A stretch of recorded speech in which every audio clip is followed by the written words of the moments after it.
കൂട്ടുകാർക്കും കർത്താവ് യേശുക്രിസ്തുവിന്റെ നാമത്തിൽ എൻ്റെ സ്നേഹവന്ദനം. ഇന്ന് നമുക്ക് ഒരു ഭാവന കേൾക്കാം. ഞാനൊരു ക്രിസ്തീയ കുടുംബത്തിലെ അംഗമാണ്. എൻ്റെ മാതാപിതാക്കൾ നല്ല ദൈവഭക്തരായിരുന്നു. പക്ഷേ അവരുടെ കുടുംബജീവിതത്തിൽ ഒരു കുറവുണ്ടായിരുന്നു. അവർക്ക് തലമുറകൾ ഇല്ലായിരുന്നു. എന്നാൽ ദൈവാലോചന എൻ്റെ മാതാപിതാക്കൾ തക്ക സമയത്ത് വിശ്വസിച്ചതിനാൽ ദൈവവാഗ്ദാന പ്രകാരം ഞാൻ ജനിച്ചു. എൻ്റെ ജനനത്തിന് മുൻപേ തന്നെ അമ്മയും കുഞ്ഞും കഴിക്കേണ്ട ആഹാര രീതിയെക്കുറിച്ച് ഒരു നല്ല ഡോക്ടർ നിർദ്ദേശിച്ചിരുന്നു. സാധാരണ കുഞ്ഞുങ്ങൾ ഭക്ഷിക്കേണ്ട ആഹാരമല്ല, പ്രകൃതിയിൽ നിന്നുള്ള ഒറിജിനൽ പഥ്യ ആഹാരമായിരുന്നു എൻ്റെ ഭക്ഷണ രീതിയെന്ന് എൻ്റെ മാതാവ് എന്നോട് പറഞ്ഞിരുന്നു. ചെറുപ്രായത്തിൽ തന്നെ ഞാൻ വ്യത്യസ്തനായിരുന്നു. ദൈവത്തിൻ്റെ ആത്മാവ് എന്നിൽ വസിച്ചിരുന്നത് കൊണ്ട് ലോകക്കാരുടെ മുൻപിൽ എന്നെ ദൈവിക പദ്യോപദേശത്തിൽ എൻ്റെ മാതാപിതാക്കൾ എന്നെ വളർത്തി. ദൈവമക്കൾ ലോകക്കാരുടെ മുൻപിൽ വ്യത്യസ്തരായിരിക്കണം.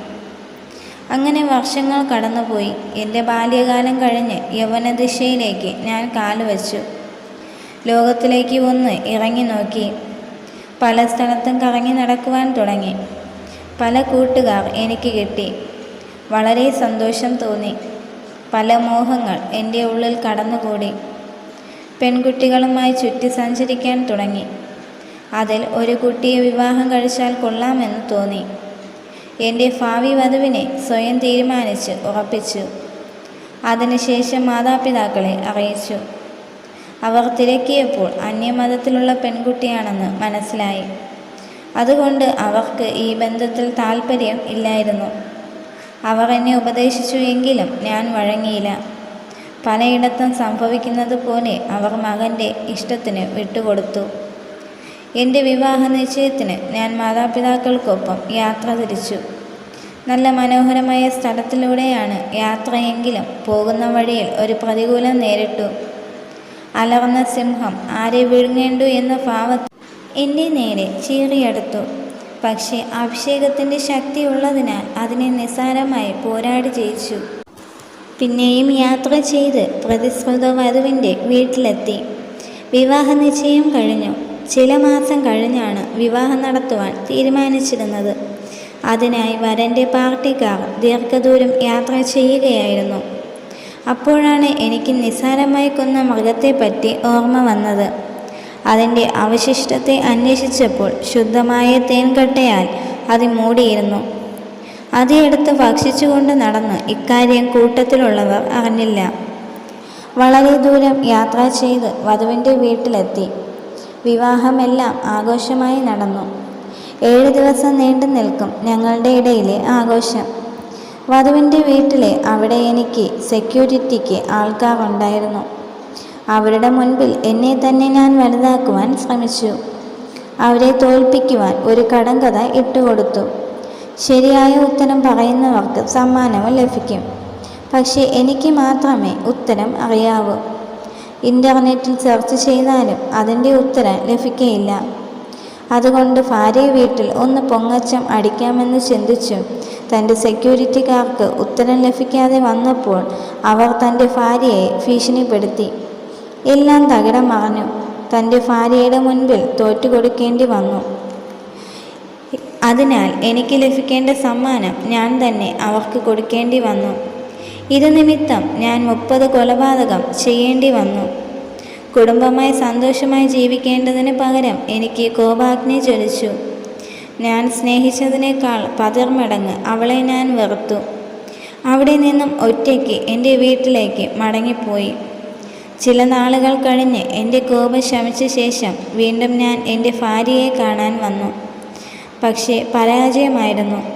അവളെ മറ്റൊരാൾ വിവാഹം കഴിച്ചിരുന്നു. എൻ്റെ കോപം കത്തിജ്വലിച്ചു. ഇതുവരെ ആരും ചെയ്യാത്ത രീതിയിൽ അവിടുത്തെ കൃഷിസ്ഥലങ്ങളെ കുറുക്കന്മാരെ അയച്ച് നശിപ്പിച്ചു കളഞ്ഞു. ഈ വിവരം വാട്സാപ്പ് സന്ദേശം പോലെ ദേശമെങ്ങും പരന്നു. ഇതിന് കാരണക്കാരായ തൻ്റെ കുടുംബത്തെ തീക്കിരയാക്കി. ഞാൻ നിമിത്തം എത്ര കുടുംബങ്ങളാണ് തീക്ക് വെന്തെരിഞ്ഞത്. ദൈവത്തിൻ്റെ ആത്മാവ് എന്നോട് കൂടെ ഉണ്ടായിരുന്നു. അവർ എന്നെ ബലമുള്ള കയർ കൊണ്ട് ബന്ധിച്ചു. പക്ഷേ എൻ്റെ അകൃത്യങ്ങളെ കണക്കിലെടുക്കാതെ ദൈവം എന്നെ ബന്ധനത്തിൽ നിന്ന് രക്ഷിച്ചു.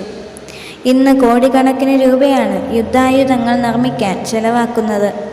ദൈവത്തിൻ്റെ ആത്മാവ് എന്നിൽ വന്നപ്പോൾ 1000 കണക്കിന് ജനങ്ങളെ എൻ്റെ കയ്യിലുള്ള വിലയില്ലാത്ത ഈ ചെറിയ അസ്ഥി ആയുധം കൊണ്ട് യുദ്ധം ചെയ്ത് തോൽപ്പിച്ചു. എനിക്ക് ദാഹിച്ചപ്പോൾ ജലം തന്ന് എൻ്റെ ദൈവം എന്നെ ശക്തീകരിച്ചു. വീണ്ടും യാത്ര ചെയ്യുവാൻ ദൈവം എന്നെ സഹായിച്ചു. പക്ഷേ എനിക്ക് ദൈവത്തോട് ഉറച്ചു നിൽക്കുവാൻ കഴിയാതെ എൻ്റെ ചിന്തകൾ ദൈവ ഇഷ്ടമില്ലാതെയായിരുന്നു. എൻ്റെ നോട്ടം പിന്നെയും തെറ്റായ ദിശയിലായിപ്പോയി. ഒരു സ്ത്രീയുടെ പിന്നാലെ വീണ്ടും കടന്നുകൂടി അവളാൽ ചതിക്കപ്പെട്ടു. എൻ്റെ ശക്തി വെളിപ്പെടുത്തുവാൻ അവൾ എന്നെ വശീകരിച്ചു.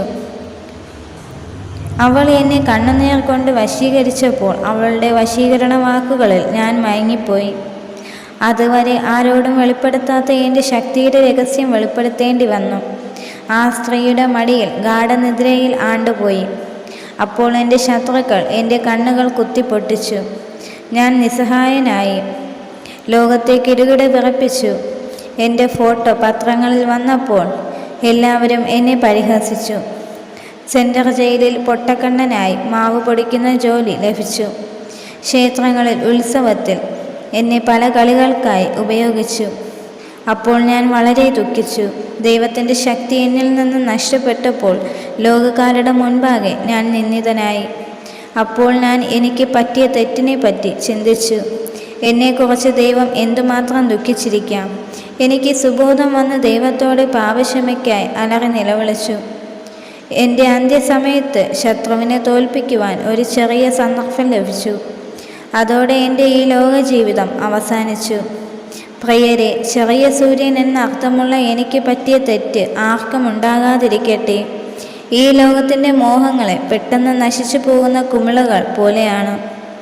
അതിൽ വീഴാതെ ദൈവം നമുക്ക് തന്ന ആത്മശക്തി കർത്താവിനായി ഉപയോഗിക്കാം. ഈ ഒരു ഭാവന എല്ലാ കൂട്ടുകാർക്കും ഇഷ്ടമായെന്ന് വിശ്വസിക്കുന്നു. ദൈവം നിങ്ങളെ എല്ലാവരെയും ധാരാളമായി അനുഗ്രഹിക്കട്ടെ. ആമേൻ.